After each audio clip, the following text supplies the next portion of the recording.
Perfect. Thank you. All right. Good morning, everyone. Just wanted to get a chance early as, we get started with this new grant year to do an overview of the grant, the different requirements, I guess, within the grant. And then, of course, go through some of the allowable and disallowable expenses was another of the big things. So we'll kind of go into the agenda more deeply, but this was proposal from Dana. So I want to give props, Dana, for just really thinking about being proactive and getting all of us, and I say myself included, right, as this is my first time and your first time also with the grant kicking off a year. So, and we recognize that there might be folks within your agencies as well who might be new within the last couple of months or who weren't here when the grant started during the last fiscal year. And so really wanting to make an opportunity for some resetting of sorts. So that's what brings us here today. We have today's session, which will be primarily in English, of course, and then we'll have a Spanish session that we're planning for. That's tomorrow. And sorry, it looks like we're some teams going on. So just kind of wanting to make that aware, and we'll go ahead and post the recordings as well, thinking that they would be a helpful resource as you start bringing, onboarding other people as well, and just getting people up to speed with the program. Dana, hand it to you. And then if you want to move over to the next slide, that would be awesome. Yeah, definitely. Right. So this is just kind of what we're wanting to go over in the meeting. We wanted to talk about first what the purpose of it is, which Karina did kind of cover, but we have a slide for that. We're going to do some introductions. We'll pause the recording for that.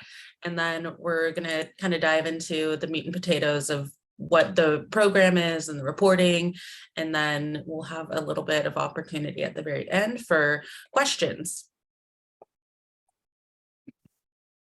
So moving on, this is basically what we want this meeting to, the purpose that it should serve, which is to make sure that everyone who works on the equity fund, they're aware of what their requirements are. We're going to go over the reporting that's needed, where to submit it, kind of like a how-to, make sure that there's clarity in what the program requirements are, which include like budget and spending categories. And then also we're recording this in order to provide it as a resource for future staff. So I think we're ready to move into introductions. If you want to pause the recording, Karina. Yes. Well, Karina. Yes, that's very true. I guess just to kind of recap or just to reset, right, I am still under the interim equity fund program manager role. The position has posted again, so I am going to make that plug in now if anyone is interested or wants to share. And we can I'll also happily share it along for folks to share with your networks. All righty. All right. Thanks all. So just again, recap, right? Like Equity Fund created 2019 through the Student Success Act to provide about 10 million annually in grants for culturally specific organizations, right? Culturally specific programming in preparing for kindergarten and of course supporting family and early literacy for young children and families. And we have there's the different models that are outlined in both rule language and the grant agreements. And so we understand that there are ranges of what each one of the activities, right, the programs, whether parent-child interaction, parenting education, early literacy, and family literacy look like, and recognizing that native language preservation is embodied and can be embodied in all of those. Now I'm seeing that there's little stars on the screen. Oh, I think I can erase these. Nope.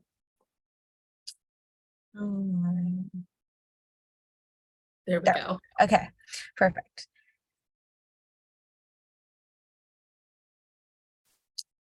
yeah, I'll leave it at that kind of for a quick recap. We recognize that this is a newer program and that there, for those who have been here for the 3 years, right, we like to say we're kind of in the toddler stage of the program, right, going into year 3. And there's been a lot of shift. There's been a lot of learning, of course, and still under that learning, there are programs within the state, right? Like if we think about Head Start programs or Healthy Families Oregon, for example, that have been around for many, many years. And so and also some of these come from national models. And so there's just a different expectation, right? There's just different programs and norms.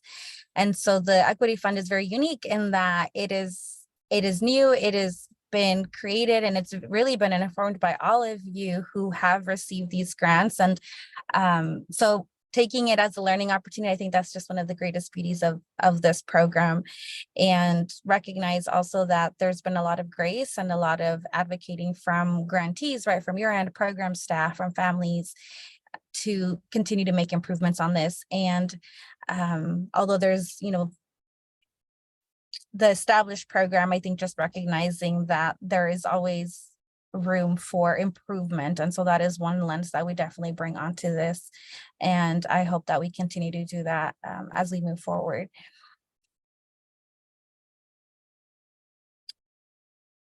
The program reporting and overview, we touched on this a little bit over the last webinar, but wanted to just recap it and just place it into this meeting as well, again, as a catch-all. And that includes going over through what we have in the next slide, which is going to be the, here's what we're going to be going through today for the next hour or so. And we'll see how long, I think we set aside 90 minutes, but kind of wanting to make some buffer if needed for us. So this includes the reporting requirements, the grant manual again, and then a little more detail into the budget guidance, so that including the allowable and unallowable expenditures, and then touching once again on points of contact. So I think based on conversations, and just questions and added clarity as we transition to DILC since July 1st, we spent some time digging into, some alignment within the grants team and across contracts and allowable and unallowable expenditure. So we'll be able to spend some time on that and expect that there will be some questions, but we're here to provide as much guidance. And of course, I think with any and all of these, always saying that there might some questions or some answers might be a little more gray. And this is where, again, the strength of the grant is allowing for that almost like personalizing, right? Of what is the specific program? What are your goals? What are your who's your, your community, and how does a certain, program implementation or delivery model work for said community, and recognizing that it's not going to be able to be a blanket approach across all programs. So just kind of prefacing that, in that we are continuing to have and attempting to have that flexibility for everyone, of course, as much as we possibly can within guidance, since we have some limitations as well. But thank you, Dana. So some of the reporting requirements, which I think most folks are going to be very familiar with, this looks like a very hefty list. Most of these you can find in the Equity Fund portal, which everyone should have access to, and we're happy to share that link again if not.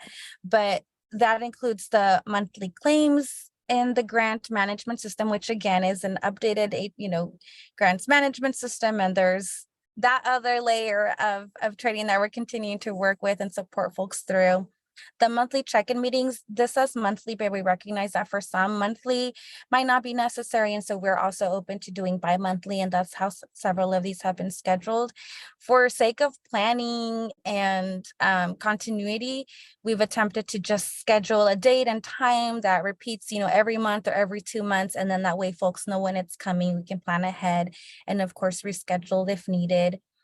The monthly webinars, which are called webinars, but they're meetings, they're just virtual meetings. We all come together, different topics. We do have PSU that comes to these frequently with the evaluation team. The monthly performance reports as well, included in the smart sheets. So these are just kind of like really broken down, right? Like the report submission, the monthly demographic report, which of course we'll go a little bit more into detail into what that entails. And that hasn't changed from last year.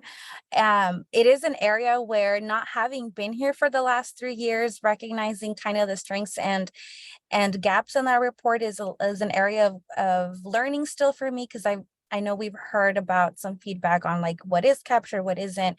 And so just left it the same. We are working with our data team to continue to improve this. So just kind of making that plug. The monthly expenditure report, right? This is, grants manager has more oversight over some of these things. The program service delivery calendar, which again is like within the 30 days of the grant execution date. And some folks have already submitted that. The equity plan is new. We've touched on this a little bit, and it's a revamp from what were the equity deliverables on expectations, right? Which in the past were training specifically. So this is more of a plan typed out, and we have a commitment to get a template out to everyone as well. And then of course, participating in the evaluation of the ECEF program through PSU. And so that can look, for some, they're part of their the ELG, the evaluation leadership group, and for others it might be more engagement through the webinars or other avenues that PSU team might reach out. So that's a long overview. Please, as we go through, feel free to raise hands or drop questions in the chat, and we'll address it as we move through, and want to make sure that folks don't, I mean, I know we're doing a lot of talking here, but of course, like, we're open to questions.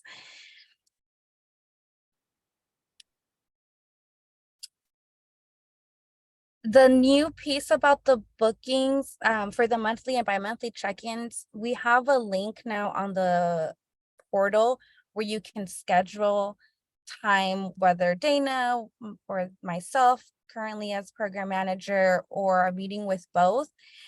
And the neat thing about this is that once we have a new program manager, it'll be the same link, because we can add people and remove people from that link. If you need a meeting with someone else, you know, like say we need to loop in procurement team or our legal team, then that might take a little bit more conversation, or we can do that on your behalf. But just want to name that link is there, and just really flexible with you. If it's a time that works for you on a monthly or bi-monthly basis, we can absolutely just set that on manually on our end if you let us know.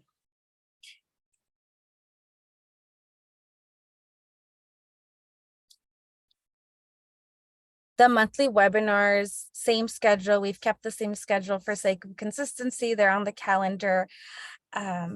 There's been some changes with, you know, contacts at different organizations. So recognizing that we've just created the calendar invite and folks have been able to share this along. But if we need to add someone, let us know. You can also forward it to your team. It might,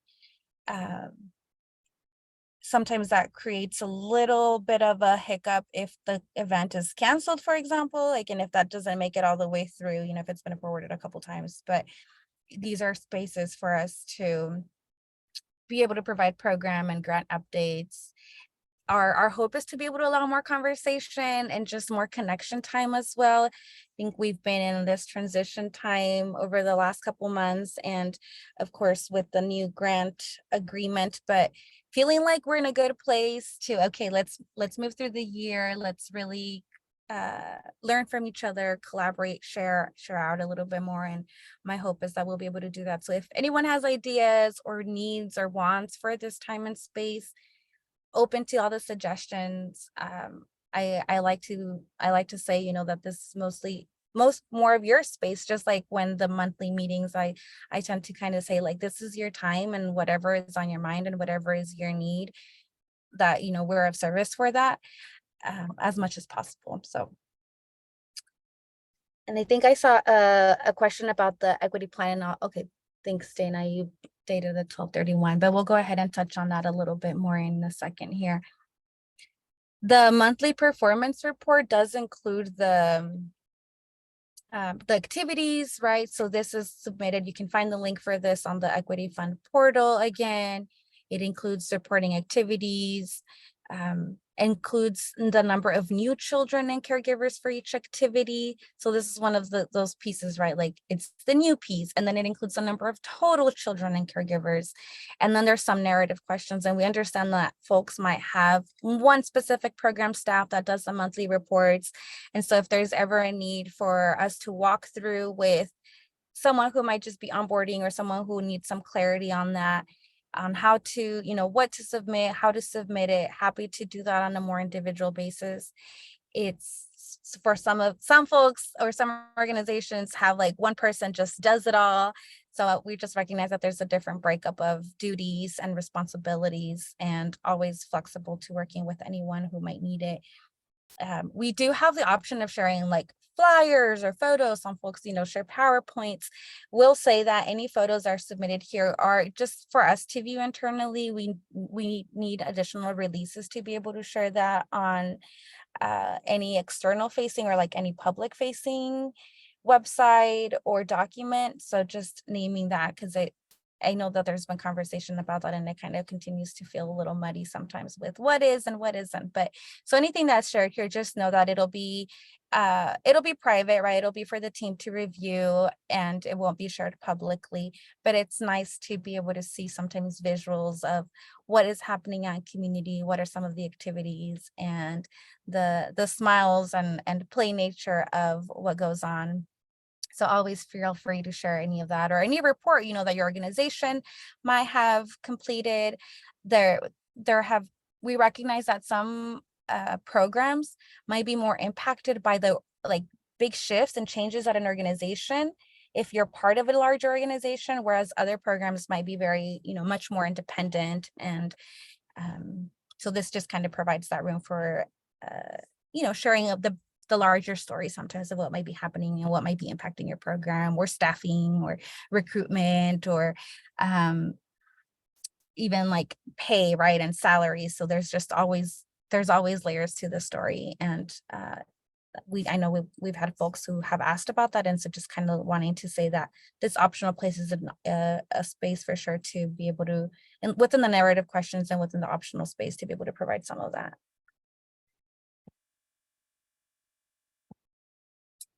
All right. The monthly demographic report, which is helpful for us to see. Of course, as we wrapped up the year, we were working with the PSU evaluation team on like sharing demographics so that they can include that into the report that they'll be completing for the legislature here in September. So we're kind of in the final drafts of that, but these are very important numbers for us to get a sense of who is receiving services. And so what we ask, right, is through this report to include a demographic report for all children. So again, a reminder for those who might have had services, and this is where I'm gonna hiccup, but in July, to include all children, right, or all families, all participants as new, even if they rolled over from the last year, because our goal is to capture every single family or caregiver and child in this fiscal year. And so that includes selecting the activities that they participate in, how many children are participating, genders, age, primary and secondary language. This is a tricky one sometimes, I think, especially like when they're younger children and developing language. And sometimes we take guidance from parents, and then sometimes children just speak what they want to speak. And I know like my children speak another language outside of home than they do at home. So I might say, Spanish is their primary language, but my son would definitely say like, no, it's English. So I know that gets tricky. And so sometimes just, as best as possible to identify that or whatever works for the child. Major demographic groups, and those are outlined in the report as well. It does a breakdown and relationship to child, from parent or adult relationship to child. And if there are income levels by federal poverty level, although there are no requirements or guidance around income guidance, right, for eligibility for services. So this is just to kind of capture a bigger breadth of who is being serviced by equity fund programs and funding, essentially. And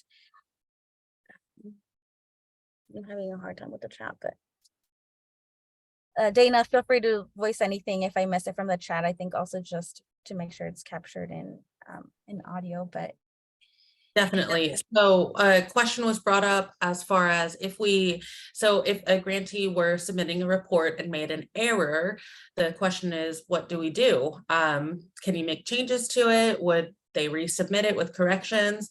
So what we can do is, if you made an error, let us know and we can send you an update request, which is through Smartsheet. It sends you an email with a link, and then it lets you go in and make edits to what you already submitted.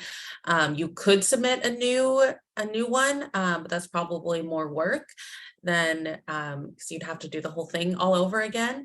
The other part of that question is possibly adding a space to write comments in all of the reports.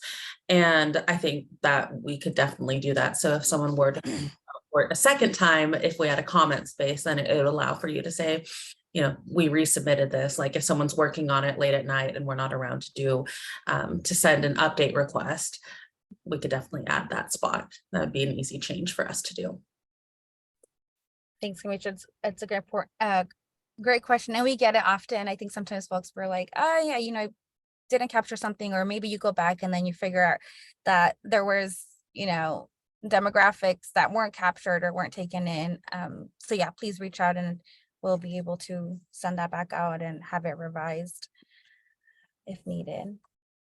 And yeah, definitely. The other thing, I know you've got this slide to go over, but I did just want to remind everyone that the first month that you report for this new grant year, to include everybody who just followed through from the last year. So we talked about this, I think, in the last webinar, but just a reminder about that so that it captures everyone that you've served, just because if it happened in the last grant year and the same individuals carried over into this year, it's a new grant period, so the reporting doesn't carry that information over. So start fresh with everyone who is in the program. And to your question, Kamisha, about reaching out to both, preferably, I think it just helps us track a little bit better, or the ECEF email as well, and we'll be able to see that. Yeah, and if you reach out to both of us, it's easier for us to respond because I might be busy, Karina's free, or the other way around. So we'll be able to get to it quicker. Thank you. I won't go over the monthly demographic for the parenting education and as thoroughly, several of the same pieces of data just for the parents. And we recognize that the sheet looks somewhat different and we're still trying to understand a little bit. This is, I would say, where don't have the history necessarily on the differences between their report. But again, we're working with our data team and trying to really encapsulate like, what is it that's necessary for us? What is it that's helpful? And of course, making it as simple on the user end, right? So on your end as grantees, as you're completing this, and always open to feedback, especially right now as we're working with our data team. So I'm happy to talk offline if you have information or just suggestions that would be helpful as we revise this as well. But it essentially is this monthly demographic report is really only for parenting education. So if your program provides parenting education program model, then that is who would be captured in this. So this doesn't include the parent-child interaction or, the families of children all across programming, but this is specifically for those who are participating in parenting education. Misha has a question. Sorry, just another question. Easier to verbalize. Just back to submitting. I've heard you say submitting for July, and then I think at the last monthly meeting, we talked about like if programming starts at different times, like later in the month, or more like September or October. Are you saying that like we should just go back either way, regardless of when kind of programming and enrollment happens, and like do that for July, or do it based on the month that those activities also took place and those families were enrolled? So what you're saying is that you have programming that doesn't start potentially until like the fall. So in that case, you would still submit your report, you just wouldn't need to record any. There's a button, a little checkbox that's check for no new children or no new families this month. So you would just click on that until you get to the whatever month your programming started. And if your program includes people who have participated in the past, they would count as new because it's a new grant year. Does that answer your question? Yeah, it does. I was just making sure we could do it like past July, basically. So, thank you. Yeah, thanks, Kamisha. Yes, because that is for some programs that might have a summer lapse, then it just kicks off again whenever that starts, whether that's September, October, and knowing that last year the grant agreements, came out at a different time, and so maybe your program's also kind of adjusted to that timeline. So just recognizing that there's going to be different scenarios. Right. The equity plan, we had a question here about the equity plan. When is this due? This, just in short, right? The equity plan is I titled it here, Exhibit C in your grant agreement, which you have access to. It's just kind of referencing where it is, but it really reads, grantee shall collaborate with DELC to submit an equity plan annually that supports equity objectives and addresses how grantee is achieving equitable results within the 4 equitable result areas described below. And so those are the 4 areas of working with partners and community collaborators. So engagement overall, working partners and community collaborators, and empowerment. How are you, empowering and co-leading in that way? Workforce equity, who is working within the program, and is it an equitable representation of say your community, whatever goals might, and these goals might be different, are going to be different for each organization based on location, program type, like community makeup, right? So there's going to be different pieces. And then the workplace equity, and we can read more into these, into what they each mean, but they, again, like, this is going to be more individualized. And I understand from our social equity director that this was left somewhat more nuanced, recognizing that each organization is going to be on a different place in their journey, essentially, towards equity in whatever way that looks like for their organization or program and workforce and even engagement approach. So we have a commitment to get a template out to everyone. This plan is due at the end of the year, so 12/30. Is it 12/30 or 12/30 one day? Not, I can't see the chat now. 12/31. Okay, and will be due then.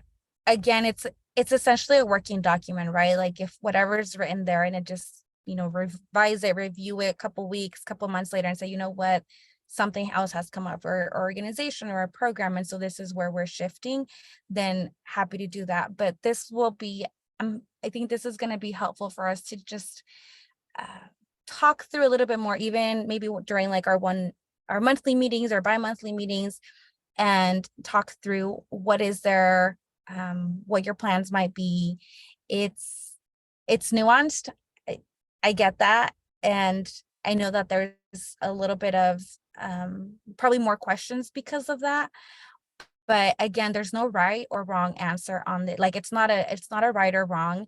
And at the end of the day, our goal is to look over the plans and say, what is our role as an agency, right? What is our role as DELC in supporting you? And it's important for us to also hear from you, like, hey, DELC, this is what we need from you in order to be able to achieve some of these goals. And so it is, I'd say it's a tool of accountability in that way, because we recognize that we can't just say you all go and achieve, equity in all of these places without having an active role in that. And so this is a way for us to also be able to be more intentional about how we're supporting that, and to do it in a collaborative manner. So that is there. I will check back in with our director around a template. All of our grant agreements have the same language. So preschool promise, HFO, OPK, all of our grant agreements at this point have this revised language. And so I think and it's our first time doing it this way. So I'm sure we're gonna have lots of learning and feedback as we move through. So open to it all. Definitely. It is a learning opportunity. So the grant manual, I put it in the chat a little bit ago. It's published on our DELC website now. However, it is also on our Equity Fund portal. So it's linked there as well if you needed to go back and find it, since that's probably what everyone is more familiar with. Just what the grant manual is, it's information and guidance to support the work of the grant. So it further explains the requirements and expectations that are in the agreement. So it is only a supplemental. So just always going to put that out there. The grant agreement is the legal binding document between your organization and the Department of Early Learning and Care. So the grant manual is just an assistance for you, a how-to of meeting the requirements and expectations that are in the grant agreement. So this is a little screenshot just for where to find the grant manual from the dashboard, or the portal, I should say, and what all is in the grant manual. So this is the table of contents, which we'll go through in a little bit more detail. This next part really goes into the budget guidance. So we'll touch on a lot of the information through that discussion and touch on insurance, subcontracting, so on and so forth. So Karina, did you have something you wanted to add? No, I think this is a revised version, and we recognize that, again, it's not going to be perfect. We are working within, this new head of DELC. And so I really appreciate Dana and all of the just effort and time and energy working with, within her team to revise and refine this. So just excited to share, and of course, take notes as we need to continue to improve the clarity. I think that's one of the pieces, right, where some things are much more black and white than others, and that's okay. I tell myself that's okay. It just means that we have to have open communication, and so that's something that we're always working with you all on. Yeah, definitely. And I will add to that, just that becoming DELC, we are working on implementing more policies and procedures that might end up overriding what's in the grant manual, or maybe not overriding, that might not be the right word, but supplementing it. And so when those come out, that's going to be something incorporated into the grant manual as well. Because before, there were some things that we just kind of like, this grant does this way and this grant does it this way. And so we're in the process of getting aligned. So anyway, with that said, we'll hop into budget guidance. So I wanted to share some resources and guidance surrounding the budget in general. So as far as an overview, this is kind of the main areas that we'll be touching on. So we'll talk about what is the purpose of the Grants Management Office. We'll talk a lot about the awards management system. We'll talk kind of about what goes on in the course of a budget throughout the life cycle of the grant. We'll talk about monitoring, and then lastly, resources. So first is, what is the Grant Management Office? So there's obviously the equity side of things, which Karina, as the program manager for this role right now, is a part of, and the other half of the Department of Early Learning and Care that works on Equity Fund is the Grants Management Office. So Teresa Waite, she's the director of Grants Management. She actually managed the Equity Fund grant for a while before I came on, so most of you probably know who she is. Essentially, the Grants Management Office manages all of the funds that are awarded to grantees and contractors. and ensures compliance that funds are spent for their intended purpose. We help with the fiscal aspects of grant administration and also the awards management system, or AMS. The new awards management system and the AMS coordinator are also within our grants management office, so we can connect you there as well. So on this next slide, this probably looks familiar if you've already logged in or attended the training, which occurred last month. But this is basically our online awards management system homepage. The trainings, like I said, they were last month, they were recorded, and they're finally available on the awards management system dashboard. So one training was done in English, the other was in English and Spanish. So those are both available to view if you weren't able to attend. There's also job aids and other helpful information like frequently asked questions, job aids on how to log into the system. So that's all on the AMS dashboard. And if you have questions or need any help with the awards management system, you would come to me first as the grant manager. And if I'm not able to fix it, then I'll direct you to the awards management system coordinator, who's Julia Lafferty. She's on our team as well. And so she's been very helpful with getting everything set up. It's been a Herculean effort, honestly, to get us away from EGMS and into the awards management system. So making sure, question in the chat. Okay, thanks, Karina. All right, this is the AMS dashboard. I'm going to put a link to it in the chat as well so that you can access it. It is linked from the Equity Fund portal, so it's there if you need it. The second link that I'm dropping in the chat is specifically for the roles. So I'll talk a little bit about that. But the AMS dashboard is really nice because it has all of the items that you need for the awards management system in one spot. There's, as you can see, the training videos over here, the frequently asked questions. Since this is just a screenshot, I can't scroll down and show you, but there is also additional job aids, and they're in various languages as well. The second link that I put in the chat just now is to update roles. So this next sheet kind of goes into what the roles mean. So when we moved from the old EGMS into AMS, we needed to figure out who is going to have what permissions in it. And so we created a smart sheet that if you have anyone in your organization who changes, you can resubmit the smart sheet if you've already submitted it. But this is basically who is able to submit claims, who is going to receive notifications about the subgrants being awarded, so on and so forth. So I think everyone has probably already submitted their smart sheet form with their roles, but if they have any edits that are needed, you would just resubmit the form with whatever the updates are. And eventually this is going to be something that's incorporated into the system itself where grantees can make their own updates. But for now, the process is the smart sheet roles form.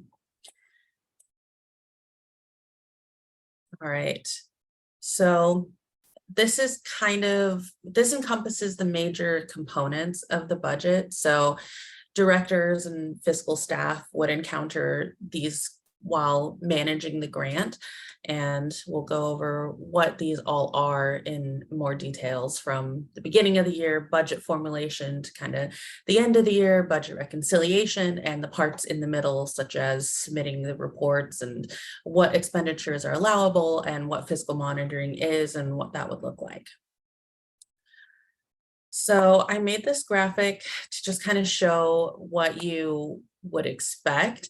So the life cycle of the budget, essentially the beginning of the year starts out with the grantees submitting budgets. And then throughout the fiscal year, expenditure reports and claims will be submitted together, ideally monthly. And then at the end of the fiscal year is the budget reconciliation, which basically takes, so the start of the year budget is broken down by the different program components with an equity fund. So if you operate parent-child interaction and parent education, then your budget at the start of the year would have the components broken down. But then throughout the year, when you submit your expenditure report and your claims, you can just submit them all together as one lump sum, which is how most grantees have been doing it. But then at the end of the year, you are going to submit a budget reconciliation, which has what the actual expenditures are for each program component. So the hanging out in the middle in the little triangle there, and in the square at the very bottom, fiscal monitoring and budget revisions or requests for prior approval, those can happen at any time during the year. The other thing that this graphic doesn't show is if there were to be an amendment in the middle of the year to increase funding, then that would show, that would basically be starting at square one, where you submit an updated budget with whatever that inflationary adjustment is. We're not sure if that's going to happen this year, but if it does, it's basically taking us to step one, where you do a new budget and then approve it and then continue submitting claims as and expenditure reports as normal. So this, just to be clear, because I know there's a lot going on this slide, the start of the year has a lot going on. There's a lot of reports that are due. And so this visual essentially is to show what components need to happen before you can claim funds. Most of you, well, many of you have already done everything for this year, but just so everyone knows what to expect, and to kind of clear up the confusion. These are the three areas that all have processes to complete before being able to make the claims. So in the dark blue here at the bottom is the grant agreement itself. So our procurement office will send out a grant agreement, and then the grantee will sign it, send it back, along with a current certificate of insurance. And then our procurement director executes the agreement, which basically means she signs it, and then returns signed copies to all parties. So this kind of ties in with the top in the turquoise color, which is the budget. So right now, the way that the grant agreement is written is that a budget must be submitted within 30 days of grant execution. And so whenever the grant is executed is sort of when the budget due date is set. So 30 days from whatever the execution date is. And with that, you would also need to have your budget approved before being able to submit a claim. So I do want to say that you're able to submit your budget earlier if you have it ready, because I think everyone already knows what their grant amounts were. You don't have to wait until that time starts or until the agreement is executed. We did do a proposed budget as part of the grant continuation survey. And so the way that the final budget is, the template for that is, you can literally just copy and paste most of the information over into the new template and submit that. The only thing is you'll want to make sure to update anything that like we shared as feedback upon review of that initial submission. So I think in the past it was done differently because the amount of the continuation survey wasn't always the amount that you were granted. This year it happened that it was the same. So something we'd like to streamline for the future. But anyway, here in this apple color in the middle is the roles in Smartsheet. So we talked about that already. You need to have your people assigned and their access granted. And once their access is granted, then and everything else is done, then you can make your claims in the awards management system. So I did talk about insurance a little bit on that last slide. There is a different, so I think in the past there was a different process, but now this email address, actually it's supposed to be delk.insurance, so I'll fix that and send it in the chat, but delk.insurance@delk.oregon.gov is where you send your certificates of insurance to. So I think the certificate holder for many of you probably used to say the Oregon Department of Education. So if you haven't changed it to the Department of Early Learning and Care, just make sure to contact your insurance and make that update, and you can email in the certificate of insurance to us. And then our insurance department is going to verify that, and then assuming we have the agreement signed, then we can execute the agreement. And one thing though, at this time is that we do not have within our procurement office a mechanism to verify if you have insurance for one grant. If you have multiple grants with us, like let's say you have sent in your certificate of insurance for Preschool Promise, and then next week you sent in your grant, your signed grant for Equity Fund, they don't have a mechanism to go back and look at the other grant and certificate of insurance you sent. So I would make sure that you send it again for now until they do have a process, so that you don't have to do the same thing twice. But that is what it is for the time being. And again, the email address should be delk.insurance@delk.oregon.gov. So sorry about that error. So kind of getting into the budget general tips, these are kind of the two things that come up the most, which are how DELC categorizes equipment versus supplies. So supplies are considered tangible units costing $5,000 or less, and equipment is a single item that costs $5,000 or more, along with major renovations. So the other thing to keep in mind is cost allocation plans. And so if your organization has funding other than Equity Fund, or if your organization operates multiple Equity Fund program models, as in kindergarten transition, parent-child education, or parent-child interaction and parent education, then there should be a cost allocation plan. Although that plan can be different based on different kind of expenditures. And then we'll talk about a request for prior approval a little bit more. That's the RFPA there, because we love acronyms. But if you do need to submit a request for prior approval, depending on exactly what your request is, you'll want to make sure to indicate that you have a cost allocation plan, or if it's different than what you might have included in your budget at the beginning of the year, then state whatever the difference is. Otherwise, I'll just reach out and ask just to make sure. So like I said, we'll touch on requests for prior approval again in a little bit, but right now, we're going to kind of go over what the monthly expenditure report looks like and when you make these. So the monthly expenditure report, this screenshot is from the portal, where to find it. You will submit this every time you make a claim in the awards management system. So the expenditure report basically just says, we're making a claim for this much, and this is how the funds were spent. And it's broken down by categories.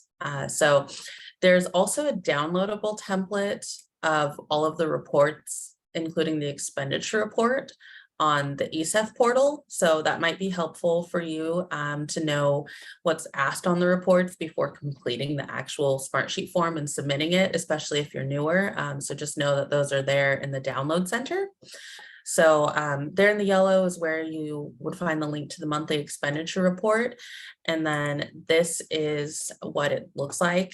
So right now there's a piece in there about training and technical assistance. So that's going to be removed completely from the report shortly after everyone's final claims and expenditure reports are completely done. But for now, this is kind of what the rest of it looks like. I scrolled down a little bit so you can see. So just keep in mind when you're submitting the expenditure report to keep the expenses on the correct line items, which should correspond to your budget workbook. So I will be confused and ask questions if your budget didn't include anything in the equipment line item, but there's cost charge to it. So as an example, so don't confuse your grant manager. But I do, so just so everyone knows, I do look at the budgets to make sense of the expenditure reports. Like if I have questions, I try to find the answers before reaching out directly to grantees. So I'll look at resources like what you submitted on the program service delivery calendar or notes from any check-ins we've had, just to see if I can figure out the answer first if something doesn't make sense in the expenditure report. So that's why it's just important that you make sure you submit things with the correct detail so that we understand too. I do review every expenditure report, and if something doesn't make sense, then I'll probably reach out just so that I know what's going on, because it is important that we have a clear understanding of how the public funds are being spent. So not that it's people doing anything wrong, it's probably just a question and needing to straighten something out, like something being an expenditure being reported in the wrong category. And that's an easy thing to fix. So just heads up on that. So this is a screenshot that's straight out of the grant manual. It basically just provides further information of what cost allocation and making those kinds of plans are, and the definitions with the supplies and equipment.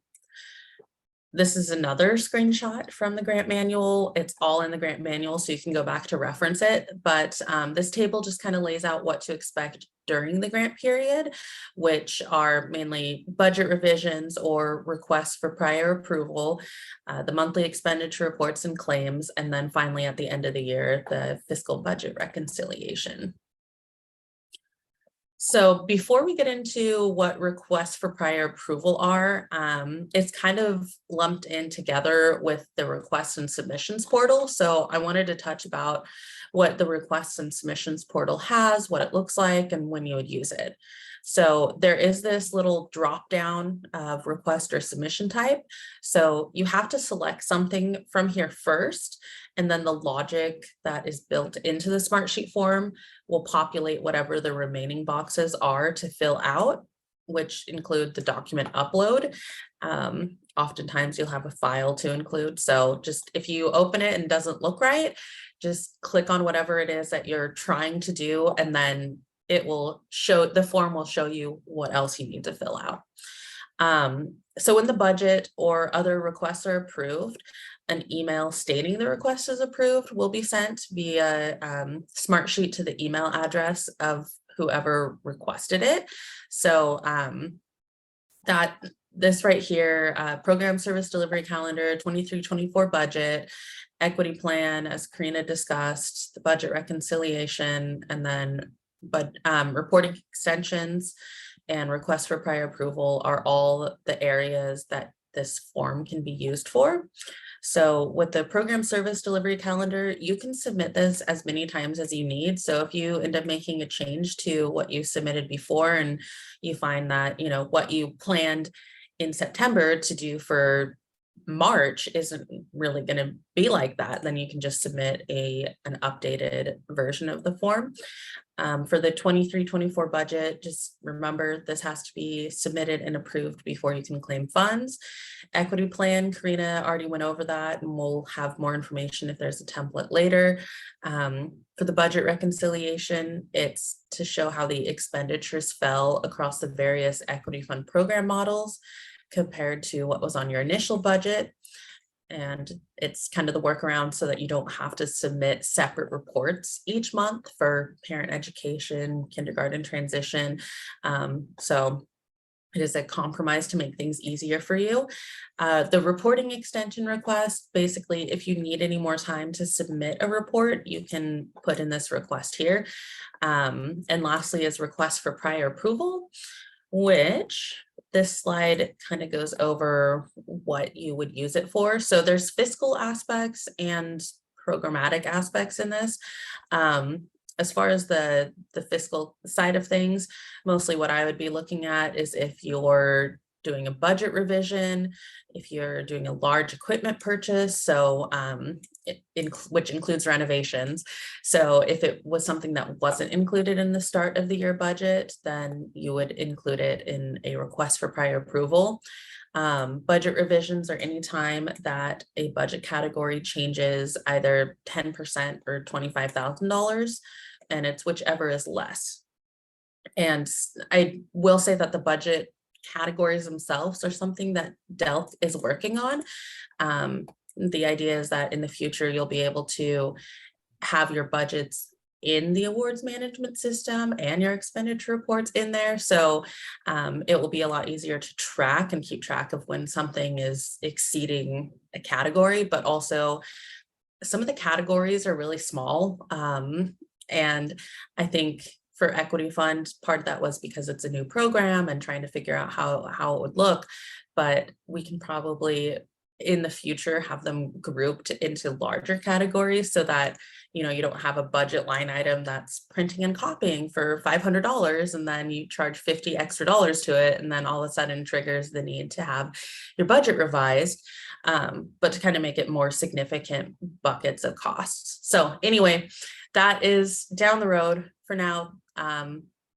This is the way to go about it.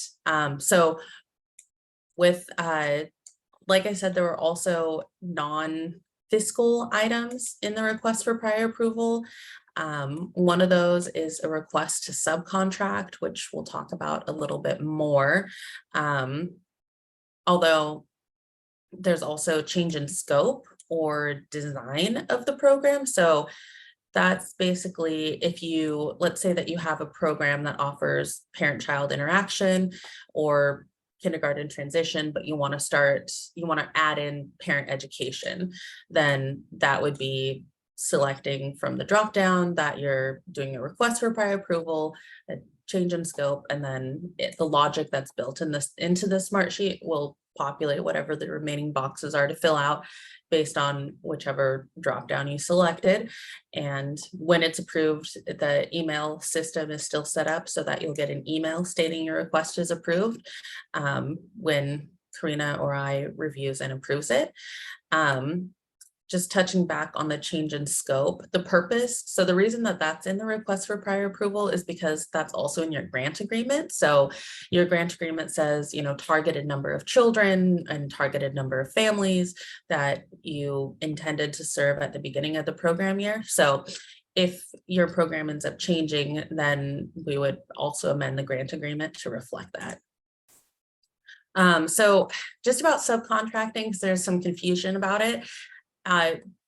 The request to subcontract would only be needed if your program is subcontracting out the scope of the project. So the day-to-day operations of doing the equity fund work.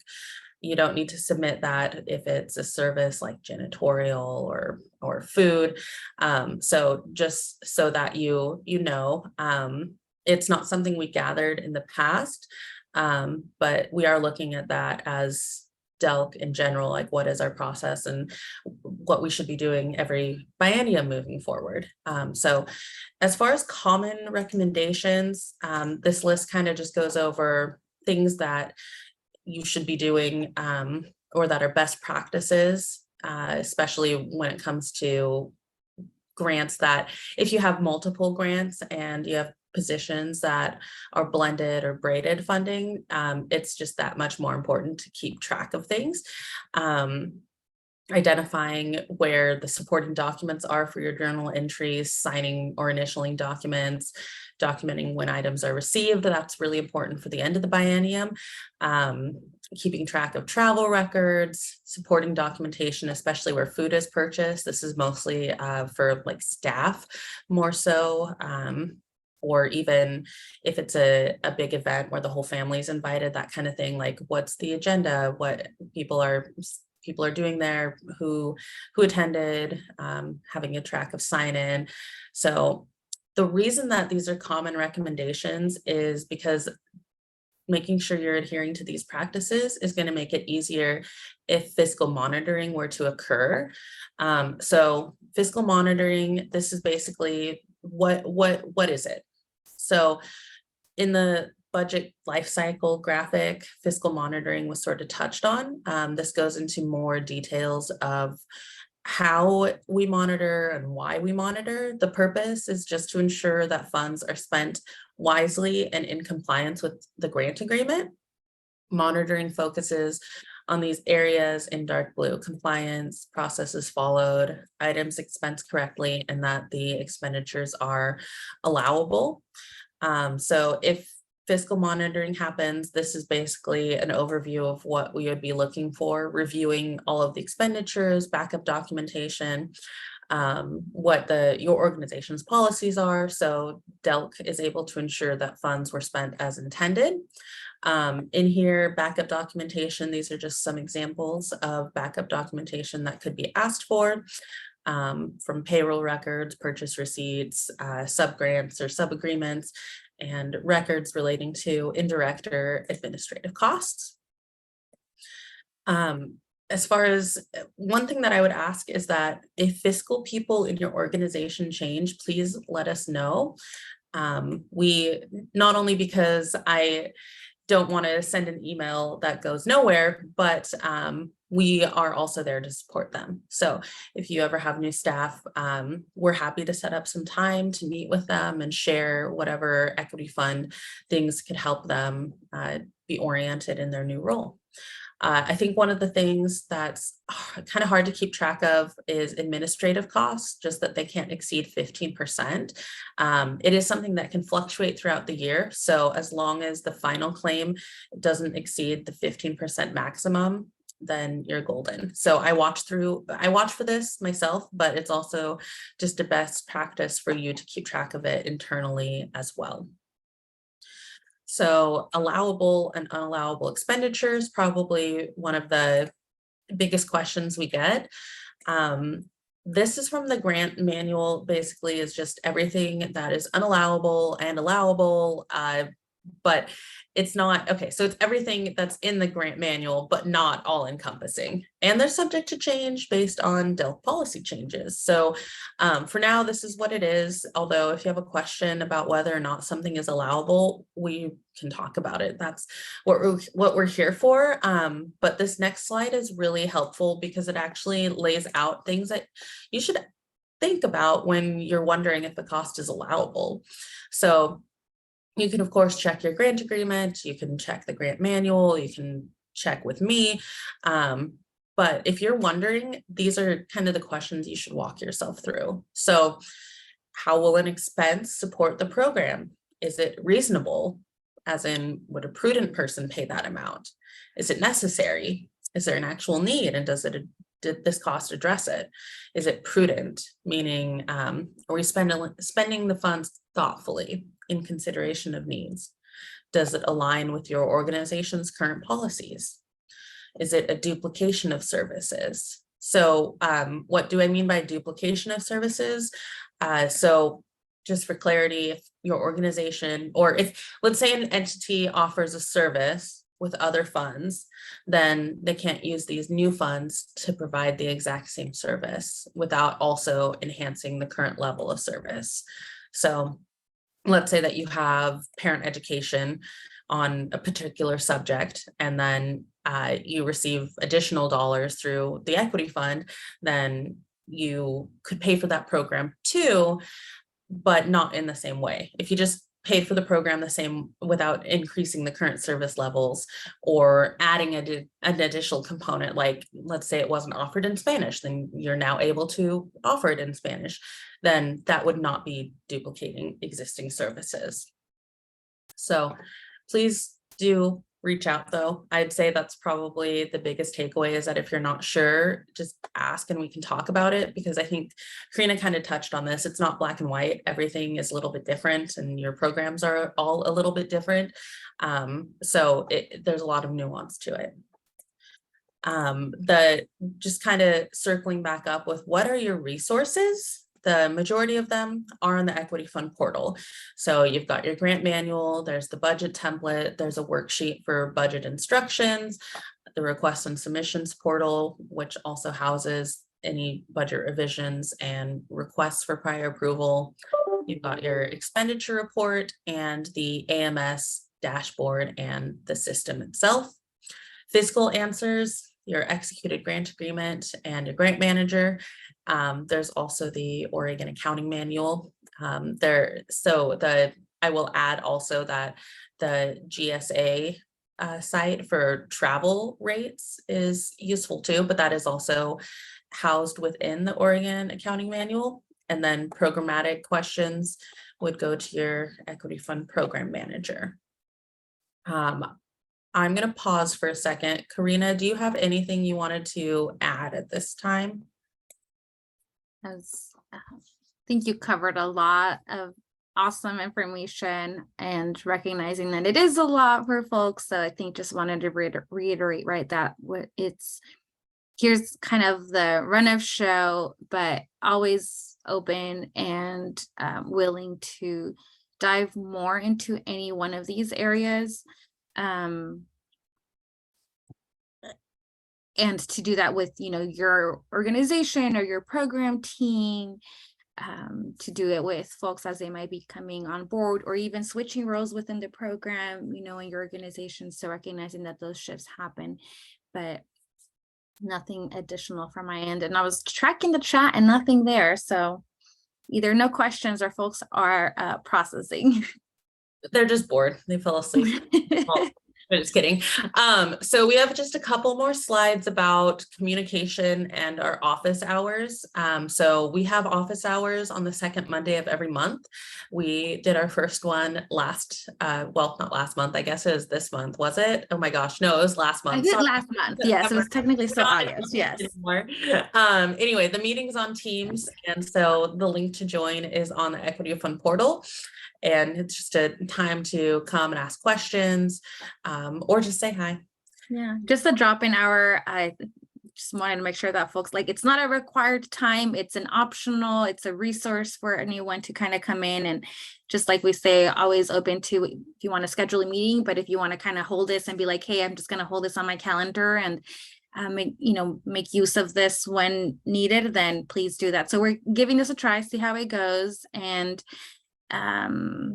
yeah, it's a resource more than anything, and there's no agenda. Dana and I will kind of sit there and let people come in and ask questions, and so there might be a few folks or just able to kind of check in, update, and use that time as necessary for you all. Yep. All right, and then communication, the Equity Fund general email inbox is always an option. There's Karina's email and my email listed up there, as well as our phone numbers.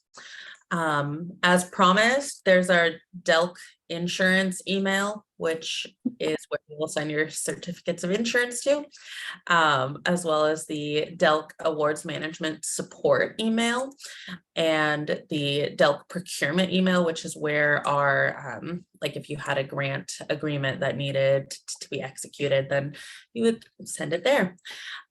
So these are just kind of the general Delk emails, so you might not even need to use them, but they are here as additional opportunity, additional support in case you have the need or need to reach out. So yeah, it's a Q&A time now. So and I just want to say we'll add, still not quite sure exactly where the recording and then these slides will be homed, but can probably assume it's going to be on the portal because we've made it the catch-all. And so these links will be there, and just, I guess, just want to recognize that it is a lot of different email addresses to kind of have to sift through. So if there's ever anything you just kind of want to send it to us, like, we will help you direct it in, you know, wherever it needs to go. It's a lot of just points of contact to sometimes have in mind and top of mind. So open to any questions, if there are any from folks.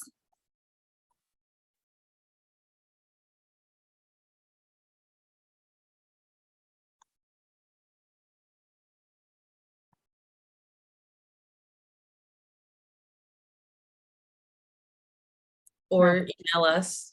Yes, always. I think someone came off of mute, maybe.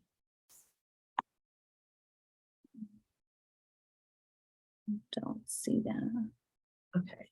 Yeah, but if anyone wants to just jump in, please do. Open to it. Nothing there.